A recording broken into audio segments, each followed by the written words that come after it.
Life is a precious and delicate thing.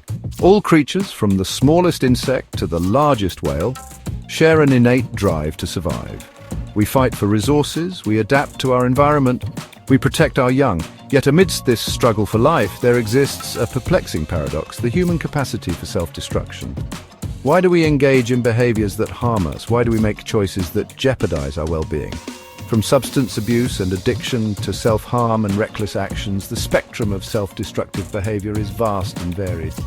What drives us to these darker corners of our psyche? Is it an existential yearning, a search for meaning in the chaos of existence? Or perhaps a rebellion against the constraints of our own mortality? Exploring these intertwined forces is essential to unraveling the mystery of our self-destructive tendencies. By shedding light on these darker impulses, we can hope to find better ways to cope, heal, and ultimately thrive. Sigmund Freud, the father of psychoanalysis, introduced a profound concept to explain our self-destructive tendencies: the death drive, or thanatos. Freud's theory is deeply rooted in existential and psychoanalytic thought, suggesting that alongside our life instinct, eros, which drives us towards pleasure and survival, there exists an opposing force pulling us towards death and destruction. Imagine a tug of war within the human psyche, a struggle between creation and annihilation. On one side, eros compels us to seek pleasure, form relationships, and create life. On the other side, thanatos draws us towards silence, stillness, and ultimately non-existence. This death drive, Freud posited, is a primal, unconscious force, often masked and expressed in more subtle ways.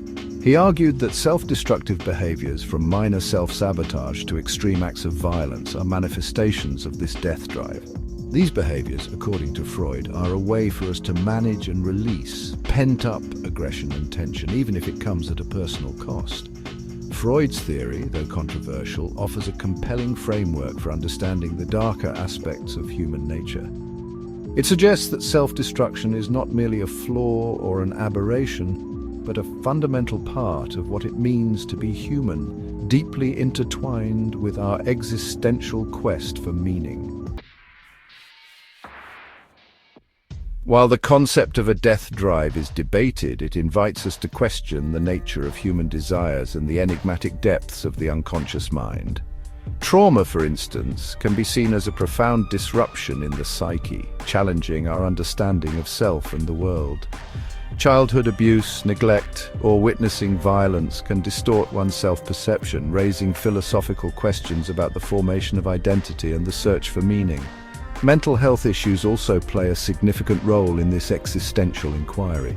Depression, anxiety, and personality disorders can distort thoughts and emotions, leading us to ponder the nature of suffering and the human condition. These internal struggles manifest as self-harm, substance abuse, or other forms of self-destruction, prompting us to reflect on the darker aspects of human nature.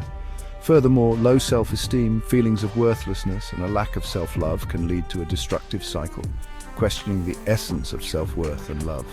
When we do not value ourselves, we are more likely to engage in harmful behaviors, seeking validation from external sources rather than nurturing our own well-being, raising questions about the nature of self-validation.